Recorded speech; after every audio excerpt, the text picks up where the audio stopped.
Well,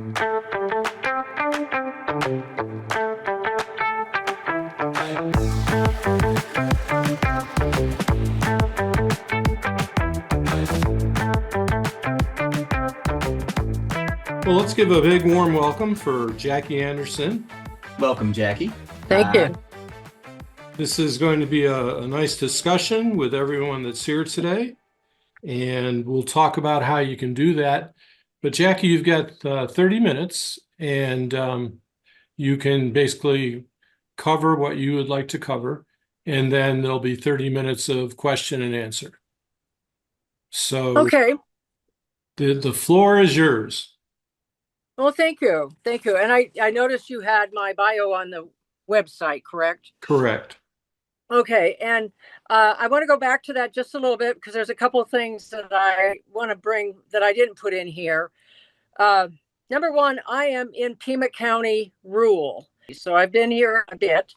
Being in a rural community and then spending 4 years just to utilize the Biden's agenda, because I had been wanting an electric vehicle since 2015, and I finally was able to get that, and now I have an electric RV, a little electric. It's got 200 kilowatts on the roof with 2 batteries. It's kind of cool. I'm not going to live in it full time, but I can definitely pull it around as I campaign. Therefore, LD19 is the largest by acreage. I just found this out a couple of days ago. 833,000 people. It covers 5 counties.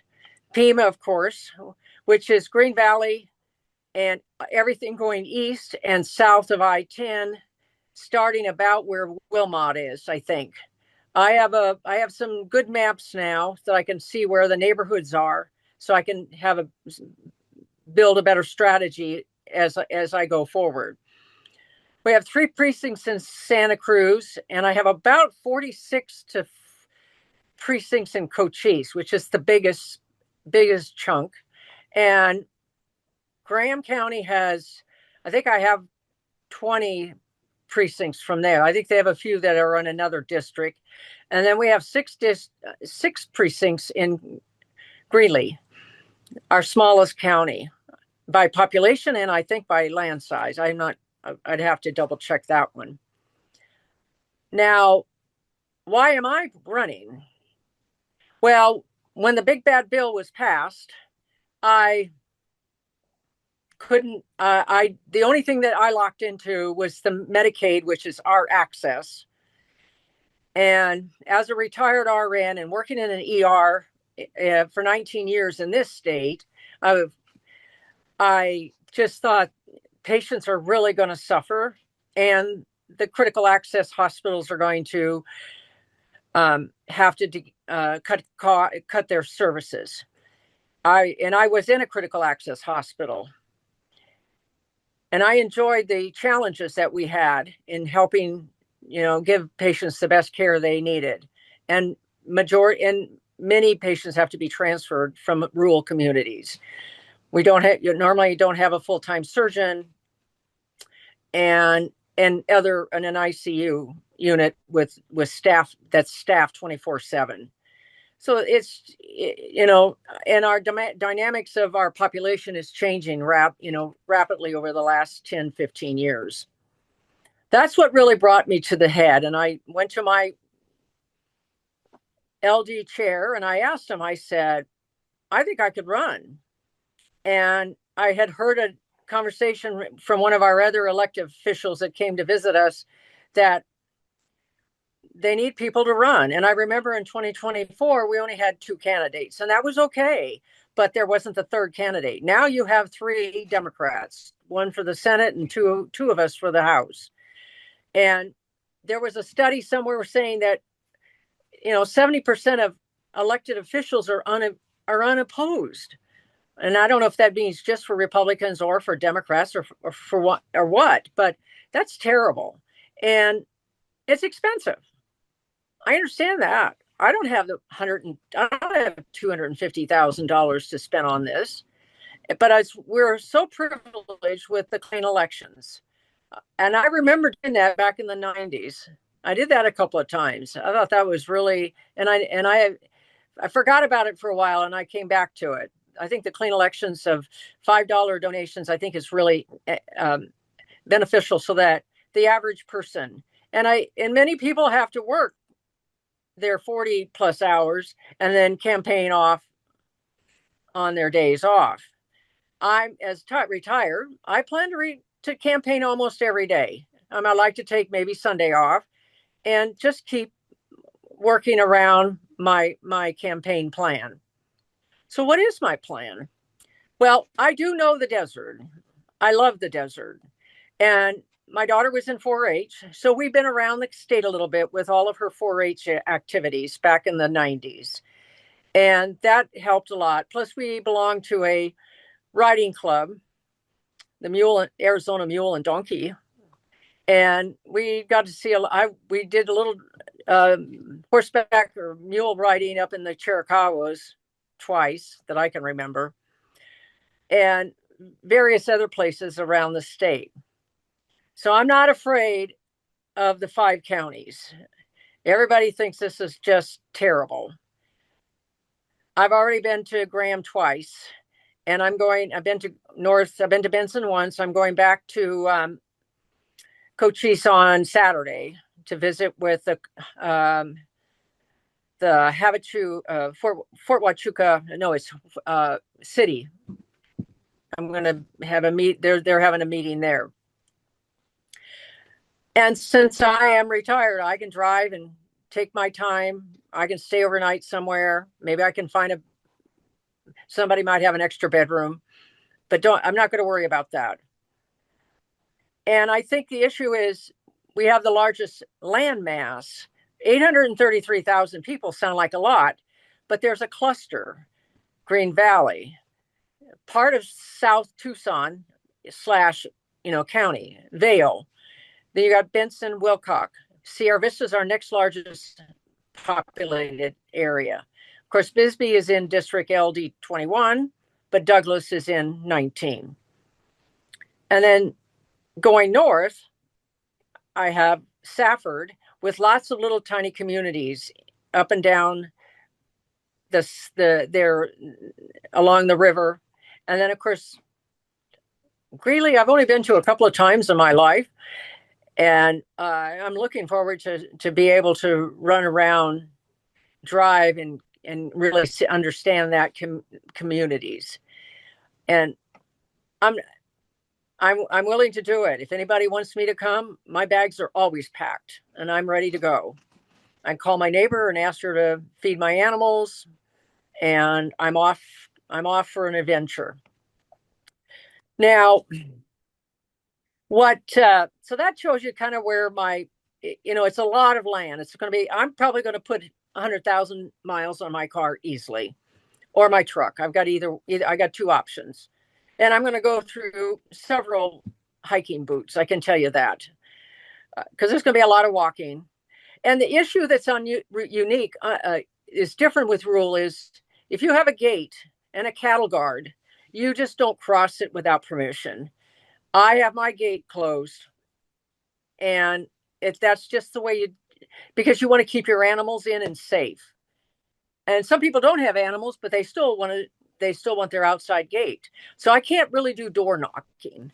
So we're going to look at different variety of things besides phone, postcards. Postcards seems to be very popular now, and nobody gets any real mail anymore with somebody with a personal note.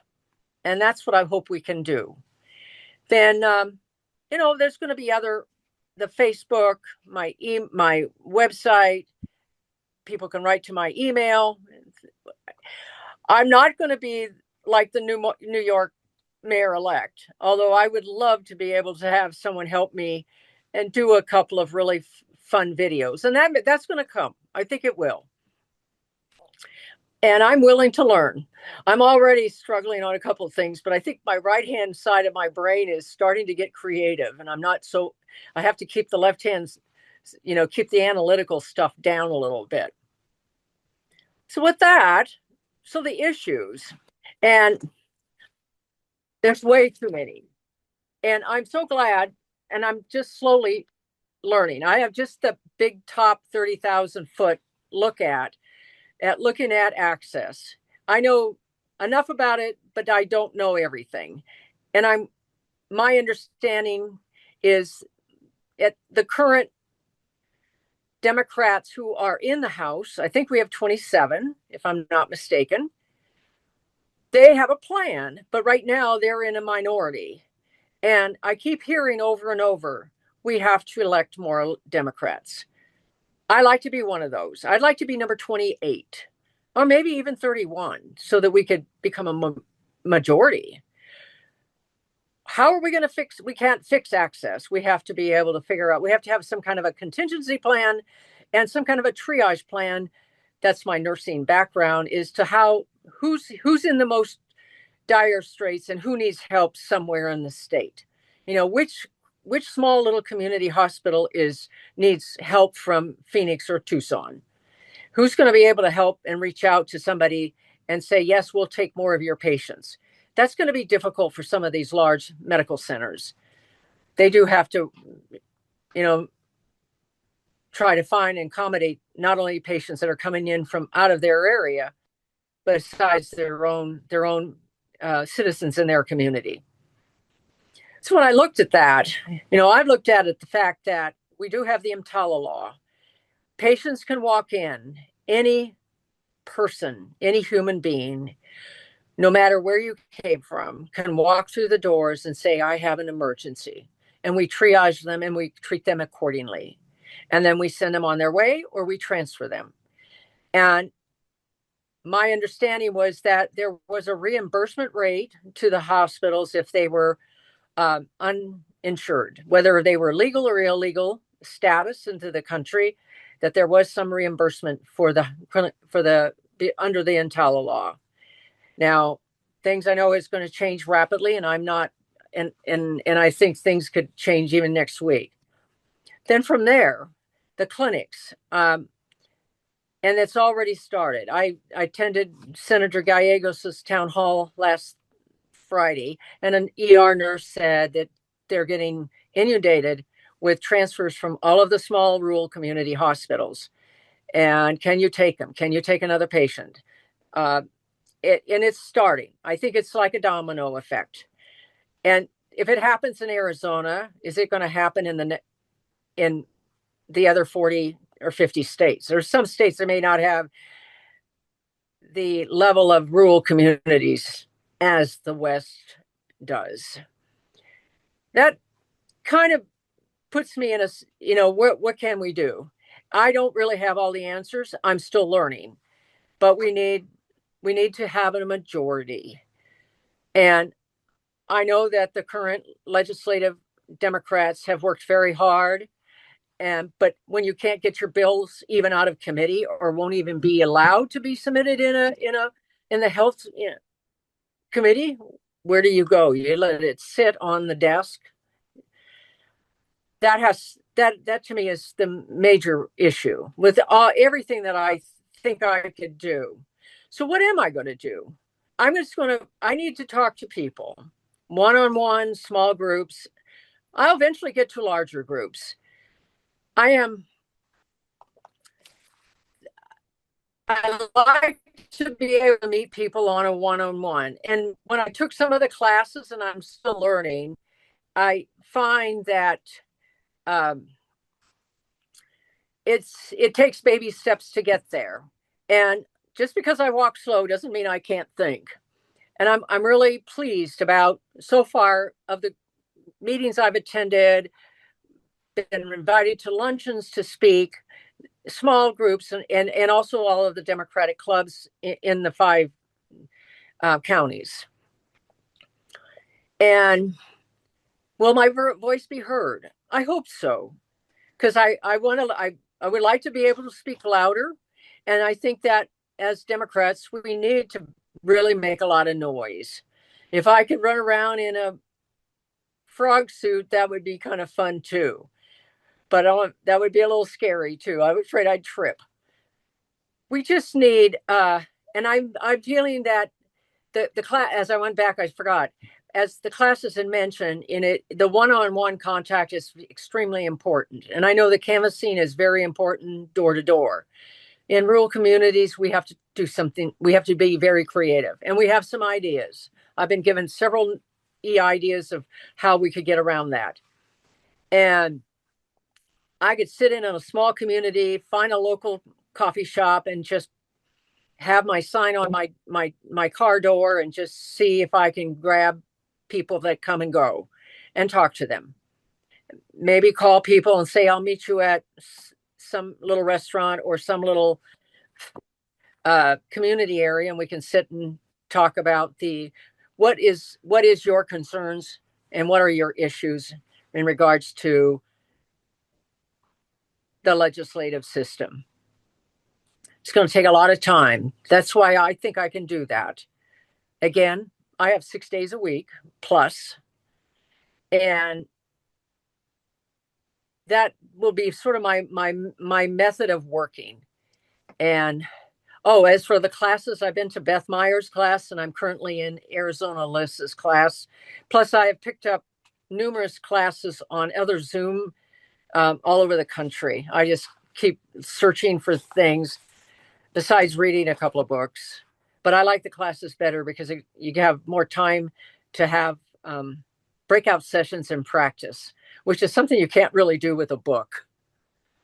Yes, I was with on the ADLCC. I attended their class. Thank you. Let's see what else. So that to me, Medicaid is really going to be my biggest focus, because the population for our 5 counties are up. We're over 60%, 60 to maybe 75%, or at least 60% over 65. Many retirees. Besides Green Valley, there are many spaces, many places around the counties, each of these counties, that have little clusters of senior living. And nothing like Quartzsite, where everybody just comes in the winter. These people might end up spending all year here because that's all they can afford. And they're on a fixed income. I can point out many places on my travels and show you where I know where people are and who has talked to them the last time, who has been at their door. There's a need to fill that void. And I don't think I can do it all. I know I will have volunteers helping me. That will come, as time goes on. Then, so that's kind of my plan, and it's going to change because it's a living document for me. It's going to move as the world events or the state events affect us. My second issue, of course, was about water, and I know a lot about our issues, but I know we have some. I'm off of the Santa Cruz River, so I have a well. My neighbor had to repump and have put in had to go down a couple of 100 feet. So that's concerning. We really have, I understand we do have a Water Management Act. I'm not sure how effective that is. I know it's just been implemented. And we have to figure out where our water will, plus we didn't sign anything with the Colorado River. And we're all in clusters because of the way our geography is in this state. We're not all on the same. It's not like New Mexico, who has the Rio Grande going down the middle. We have lots of other different rivers. Most of them are underground now. The Santa Cruz only runs during the monsoons and during heavy rains. Or if Mexico has a heavy rain, and the same way with San Pedro River. But I think that we need to bring that forward, and water security. That's going to be our major issue, because people are wanting. Well, I can just see people trying to steal your water. Let's see what else. Again, that's I have to really get into and learn more, attend more conferences. Then the last that I have not thought about but now I'm really enthused is about saving our schools. So I've had the opportunity to attend several conferences, and my daughter graduated in 2002 from high school and went out of state to college.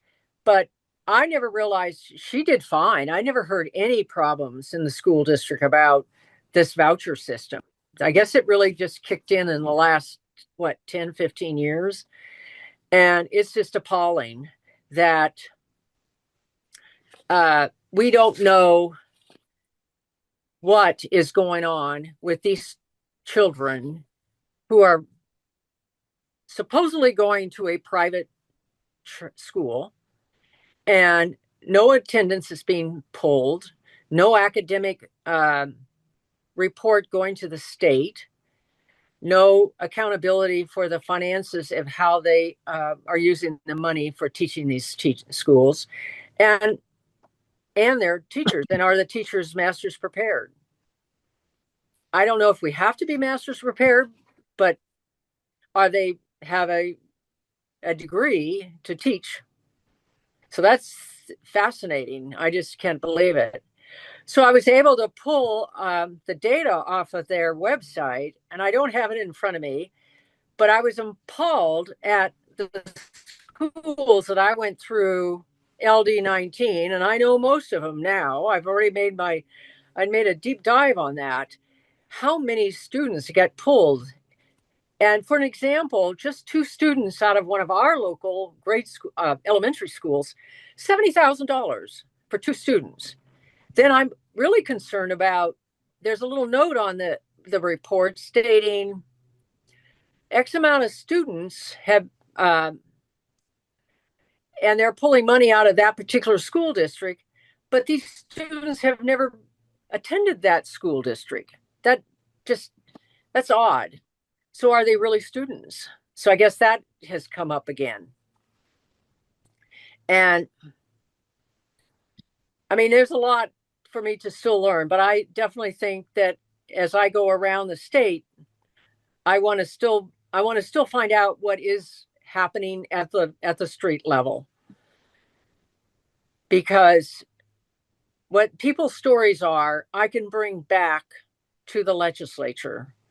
And I think that's what all of us have to do. We have to keep pulling stories and real, because there's things that I would never have occurred to me if I was a young, much younger and still raising children, what mothers and fathers are going through now, and what the school districts are going. I know that we had these elections for the override, which helps mentally, and I guess the voucher system can't touch that, so that's good. But still, $1 billion is just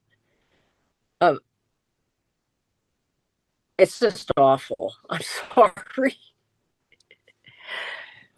But again, those are my basic things, and I'm hoping that I've answered most of your I've given you a look at what I'm looking at.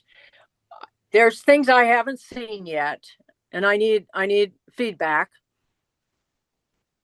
In Toastmasters, you always give 2 positives and 1 opportunity to improve. So thank you. Great. Well, folks get a chance now to ask you some questions there, Jackie. So go ahead and go down to the last row where it says reactions and click on there, and you can raise your hand electronically. Also, we can go to the chat, and the chat, any questions in the chat, Mike? Yeah. Ann Storms want to know if you're already hooked up with the Arizona list. Let me go in the chat so I can see it. Yeah, Ann Storms just wants to know if you've already hooked up with Arizona list for their support. Yes, I am. Yes, I am. I am a progressive Democrat, but I'm not in my 30s anymore. But I'm glad they're allowing me to take classes. I am just thrilled. Yeah, I think for Arizona list, the main thing is that you be a female candidate who supports reproductive rights. And can correct me, Definitely. of course, if I'm wrong about that. And let's see. Karen wants to know what classes you were speaking of, whether they were through the ADLCC. Yes, I did an interview with somebody in Phoenix, and she got me into a class. There was like 17 of us. We ended up about being 12, and it's dynamic that we all got. I have never done play acting, how to ask for money, how to do a. I mean, I can do a budget. I was over, various departments in my career, so that didn't bother me. But and to work on my story. I mean, and I understand it's an evolving, it's a living document. So there was many things to me. I'm like, I said to them, I've never spoken in the public before until I took the class. I mean, I would do stuff in my groups and I did Toastmaster stuff, but never out in the open. And this is a first for me too. Well, I really salute you for running. And have you had a chance to do some door-to-door canvassing? No, I haven't. And it's coming fast. I'll have to say Google Earth really helps you because, there's a lot of, neighborhoods that you really need to get down on the street and really double check to see if they're safe. Now, I have limited access to Democratic list. I know that I will eventually have to either purchase them or somebody will help me with that. I do have some, but again, in rural communities, you don't do door and door because you'd be going mile after mile. There's sections in Vail, south of I-10, that are all acreage. I mean, they're like 1 or 2 acreage plots. Now, a lot of them don't have fences, but I'd have to drive from driveway to driveway. Sure. Or take your mule. Pardon? Or ride your mule, I suppose. Well, no, they're in retirement. I'm sorry. And you could enter like Jesus through into the city. Yeah, riding your donkey. Yeah. That's good. What have you found? That's a great video idea. Yeah. What thing has been the biggest surprise in running? They were like, "Oh, I didn't know that." Or the biggest surprise is is how many people are coming out of the woodwork. I mean, I kept saying it. I said I really blew it on one of these sessions and I said, "Well, I don't have any friends." And she said, "Don't say that." And it dawned on me, but when you're retired, you just everybody goes their own way. People want to go travel, people want to do hobbies and stuff like that. And it dawned on me, well, yeah, I do have friends, but we're all kind of disconnected now because of our retirement years. Now, I do have a group of ladies that we get together once a month we're retired RNs. There's only 2 ladies in there that are in my LD19 district, and that's fine. But they're all very enthusiastic. And I am getting a lot of offers about, volunteering, but I think it's still a little early. I mean, I'm not going to have a traditional type. I don't think rural communities can have a traditional campaign system that was taught for like Phoenix and Tucson. It's a different lifestyle. Yeah. When I wake up in the morning, I don't see cars, I don't see people, but I hear all the animals. I got 9 horses across the road. I got a lady with 3 horses and 3 donkeys. And talk about so it's a different level of living. It's the same way that would happen if I went to Wilcox. There's a little bit I can do in Wilcox or Benson. I can walk those streets with people that know their community. But if I get any further out, that's got to be a different play set. Yeah. And I'm willing. And I'm like willing to walk. communication and mail a lot more than a regular campaign. That's true. How far are you from qualifying for clean elections funds? I think I have about $760 to go. Great. That's very doable. Also you can get seed money on clean elections. So you don't have to just ask for $5. If somebody's very enthusiastic about your campaign, you can ask for seed money. Yes. I think that's currently $210. Yes, people have anonymously have left money in my box at the Oh, that's not headquarters, good. and You or can't just take hand me a anonymous money. $5. Yeah, I've tried to keep track of who's given me money, but it's gotten a little out of hand. Yeah. But no, and now that it took me a little bit to get the eQual up and running, I made a few little goofs. I'll have to say the Secretary of State's website is extremely good. I had a little problem with Beacon, and then once I got in, I'm like, why is everybody telling me this is so bad? I mean, I did quality and risk management for 8 years after I left the ER. So I know software programs.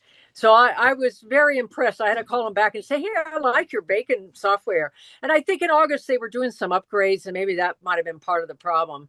But I did have a little issue. So I think I'm on the track. I checked it, and people are starting to add. And where are you on qualifying for the ballot, your petitions? Oh, my 400 plus sign. I'm at 154, and I think I have another full one at the headquarters. Yeah, so I'm 155, and I still have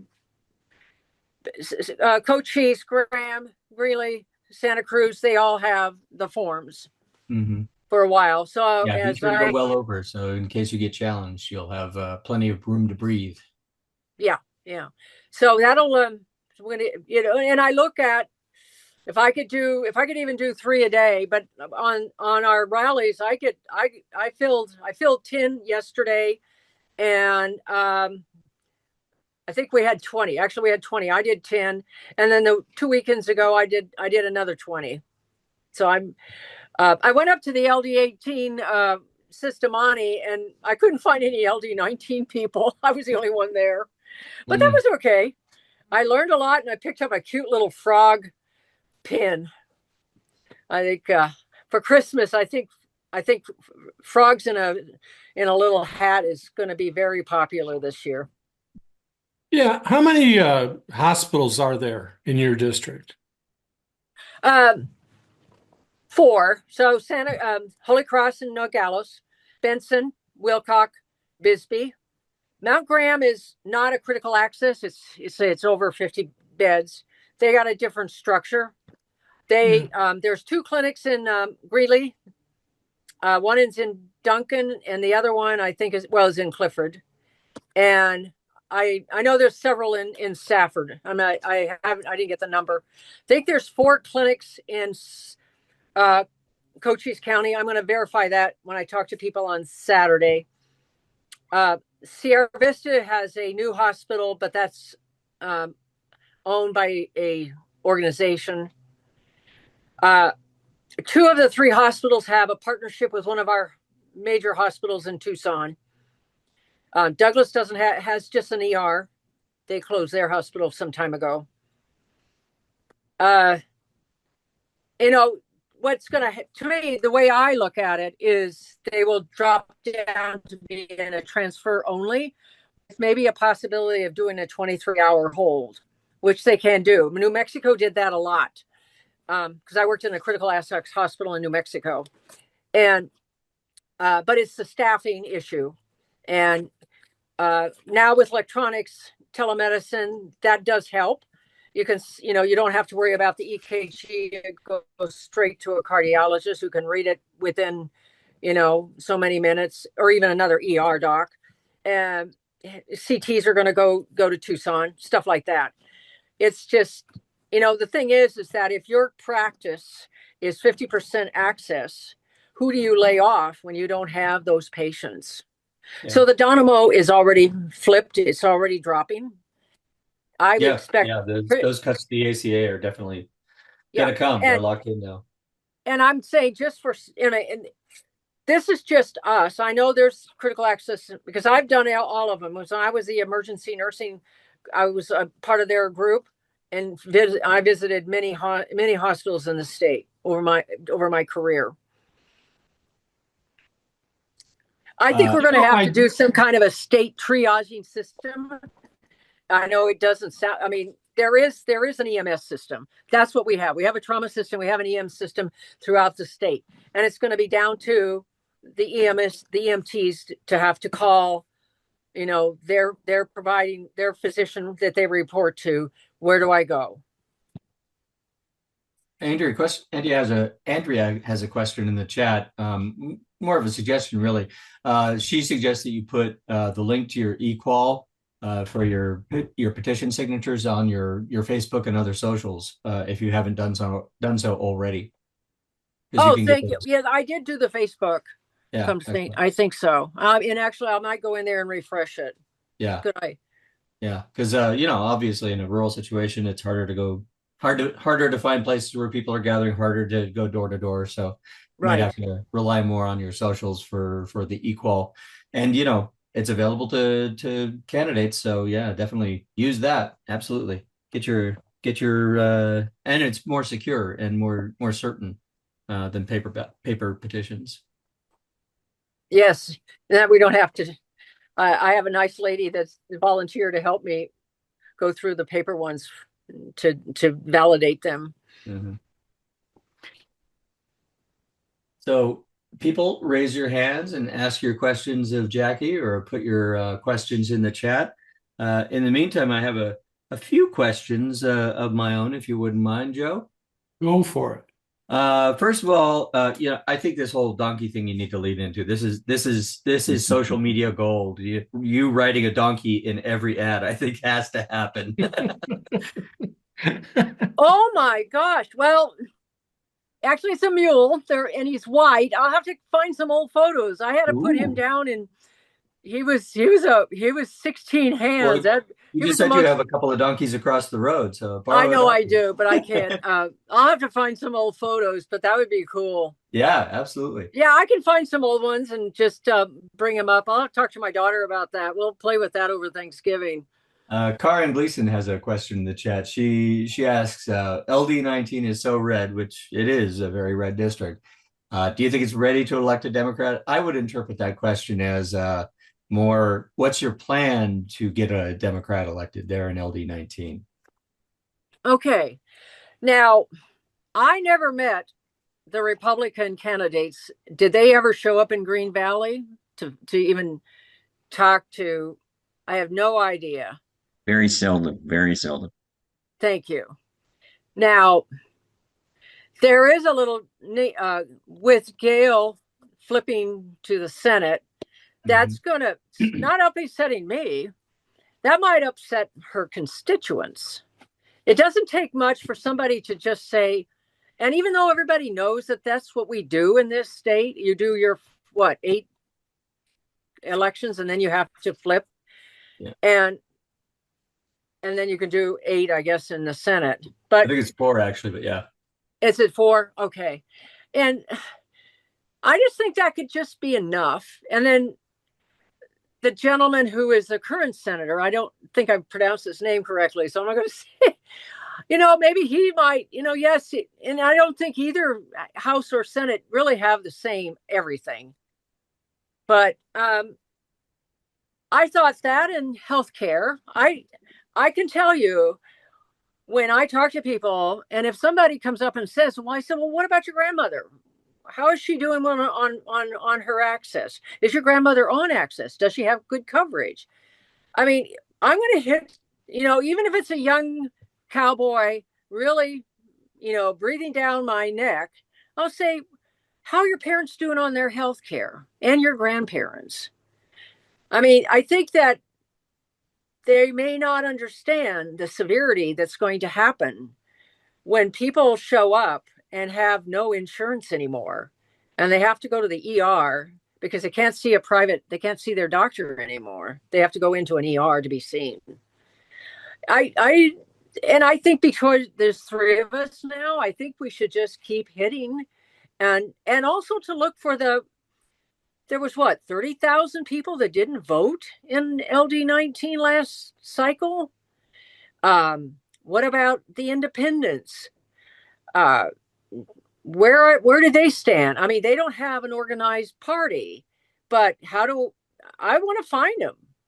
And what's nice about my issue is I can spend hours in a particular community. It doesn't matter. I mean, yes, I don't want to be driving home at 10 o'clock at night, but just hang out and just keep asking people questions, because the more I listen to them will tell me where they're thinking. Yeah, And absolutely. I may not have the right answer for them on the first time, but maybe my other counterpart candidate might come back and repeat it. If the three of us could keep saying the same thing, just like all the other Democratic candidates, we just keep repeating key points everywhere. And you just never know.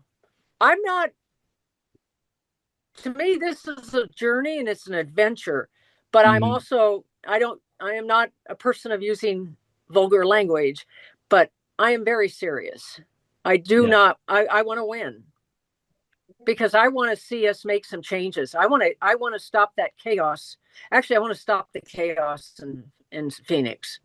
Yeah. That is just uncalled for. It's just. Yeah, I think you've identified pretty well the issues that are core to a campaign in a red district like yours, and that includes water, education, healthcare, maybe broadband access, maybe some things around agriculture, but yeah, listening is key. Absolutely. You need to Okay, George has his hand up. Well, I'm excited about having Jackie run chair of LD19. This is the first time in a number of years that we've had all three candidate slots full.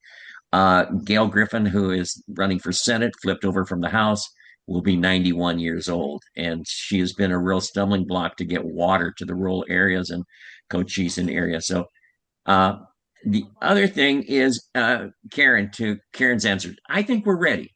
Yeah, LD19 is 40% Republican and only 20% Democrat. But the exciting thing about it, it's 30% independents. And the issues this year are really going to be directed towards the independents with healthcare and education. So, Jackie, you're on the right road. I think you're focusing on some right things. Thank you. Just one other thing, real quick, while I got the floor, is our billboard will go up in Pima County. It's on 910, just east of Houghton Road, and it's about Sisquamani. Sisquamani voted to cut funding for education, healthcare, SNAP, and Medicaid. So watch for it; it's coming. Good. Yeah, Karen commented in the chat that she wants to know whether you think the Trump madness, as she puts it, will work in our favor in LD19. And I think, there's a lot of disaffected Republicans and a lot of disaffected independents being created every day by this administration. And we have a pocket of youth down in Douglas and Sarah Vista. And I think that's one area that really we'll be talking to them about education, but also those farmers, like Jackie is saying, she's traveling around and about. Water is their key issue for them. And with Gail Griffin, just the stumbling block of getting anything through the House or the Senate in years past has kept that from being suitable for the farmers. And because of that, the wells are drying up. The water tables are falling, and so it's a major kicker for all the farmers and ranchers in that area. Yeah, major. Well, and Wilcox is already having some major, sinkage, and because I drive up and down 10 for like 6 years to go to New Mexico and back and forth, and I could just see, and then the pecans that are growing in San Simon, I can imagine. I mean, it's just ballooned. And yes, I like the idea that we have excellent agriculture, but a gentleman I had spoken to said that one of his friends is having to close down his farm because he's run out of water because the corporations that are running the big fields are sucking everything out. And it's sad because you drive through San Simon and Bowie, and it's just so. I mean, they're cute little communities, but they have nowhere to go. And to work at the gas station or to work for the state, I mean, that's about it. You have to leave your commute. The kids have to leave, and that's horrid. Yeah. And yeah, they. And as for water, I mean, if anybody talks to me about a well, I've had my well worked on numerous times. Don't even start trying to tell me what it's all about. So What are the biggest cash crops in your district? I think pecans. No, not cotton. Well, they said cotton is in Graham. It's cotton, copper, and cattle in Graham's. Vineyards in Wilcox. They've got a huge. I found out it's only and Sonoma, Elgin area. They have grapes, white and red, but Wilcox sticks on red mostly. Apple. I think there is some apple orchards up in North Wilcox. Right. But the thing is, you don't see all of it from the freeway. You have to get off the road, and that's kind of what I'm going to do is park the RV at the KOA, and just kind of hang out. Bridget Ruccici asked in the chat, and this one might be for you, George. Who are the other two Democrats running in LD19? I know one of them. I don't think I know the other. Aiden Swallow is the other House candidate, and Ryan Slauson is the Senate candidate. Both young, both very energetic, and getting out there, much like Jackie. Jackie is pushing them at her age. So it is fun to see everybody so excited about being there. And to go back to the question about the Trumpism, how is it affected LD19? Yeah, because a good portion of the citizens in 25% are Hispanic.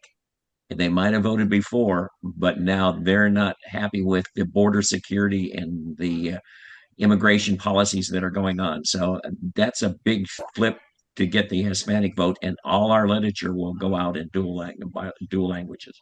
Yeah. Well, we would love to hear from you said Ryan Slauson, is that right? Yeah. Yeah, we've had Aiden here as a featured speaker. Now we've had Jackie. We'd love to have Ryan here soon, perhaps in January, February. So yeah, let them know that I'll put a bug in his ear. We're welcoming, and let them reach out to us. All right.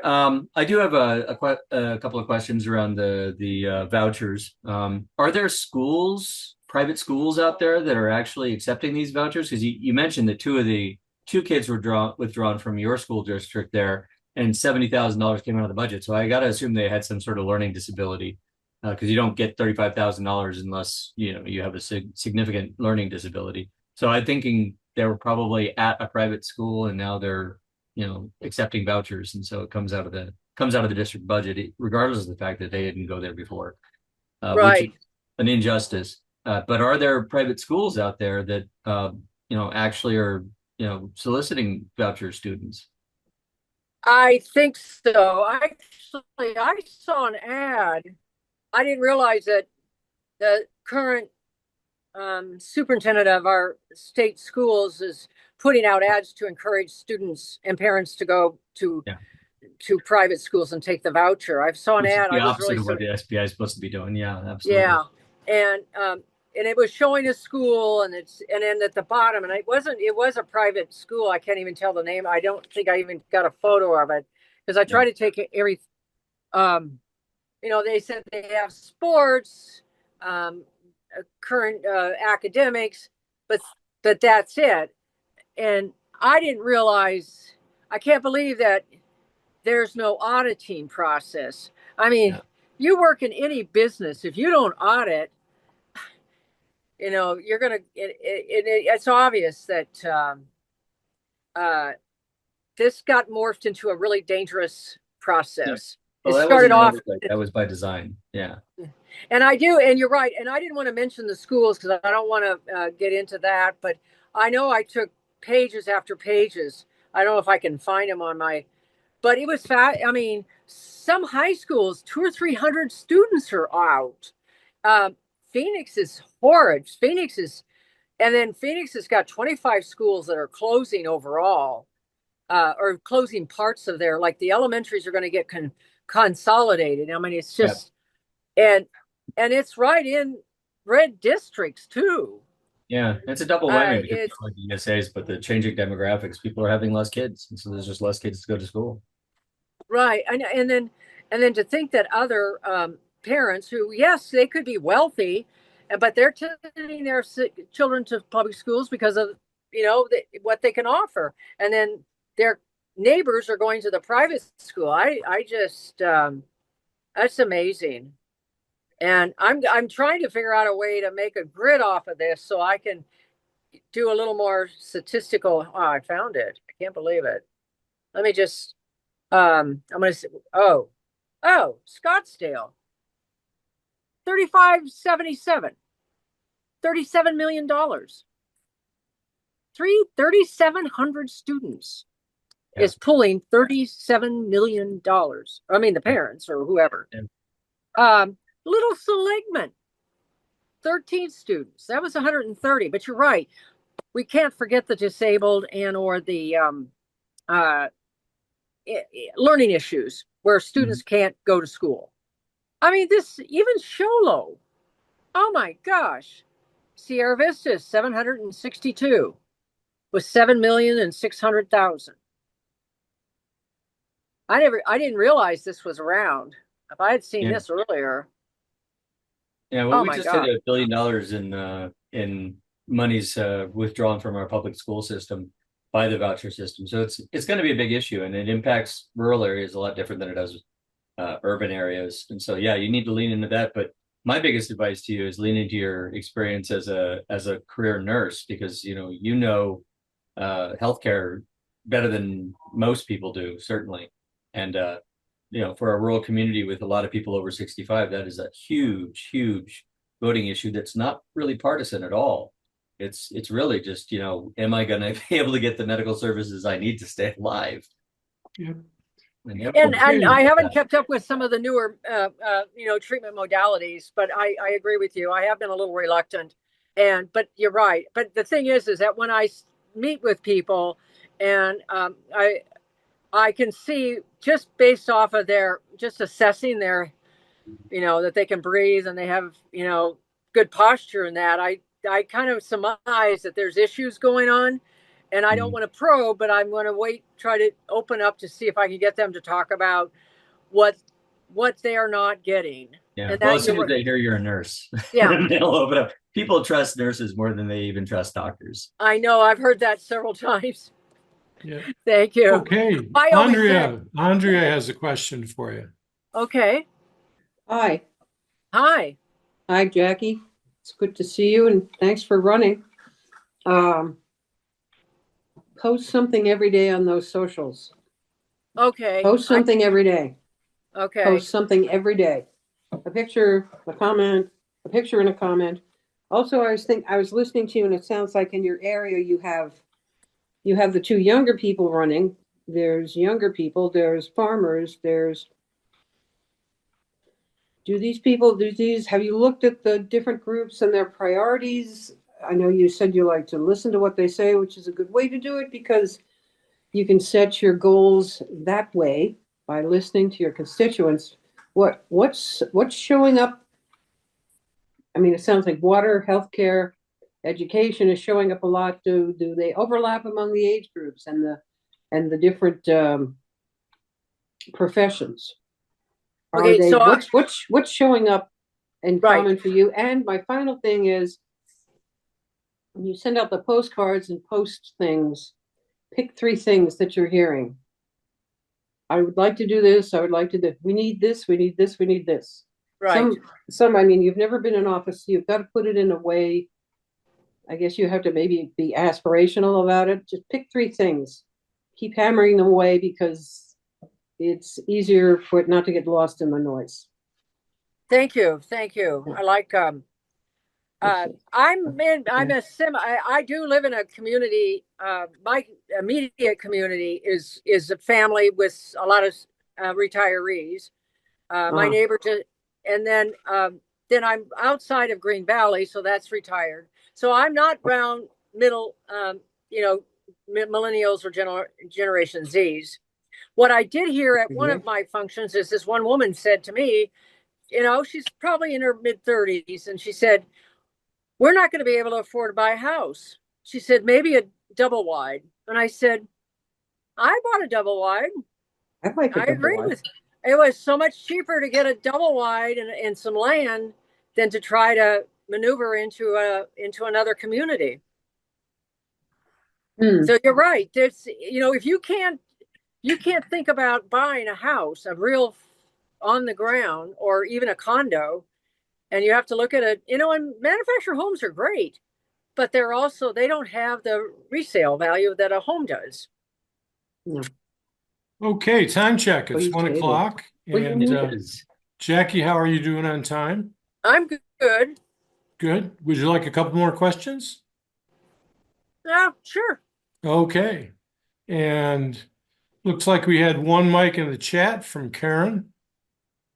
Yeah, she's just going over ground that you already tilled, apparently. You know, asking if there's a lot of farming in your district, and there is, but it's not like normal dry line farming. It's all irrigated. It's all irrigated, yes. Yeah. And so- anything, yeah. And actually, we don't have, we just have the pecans that go along the Santa Cruz in part of Sauterita, Green Valley. And those drink And then water when you like go, nothing until you get back into Bisbee and in Wilcock, you'll see the farming again. And then that's an emerging wine area, so they're growing a lot of grapes. yeah. And then, of course, Graham has got farming, but it's all along the Gila River, north of the city and north of the highway. Okay. And my particular area is just hobby farms. It's hobby.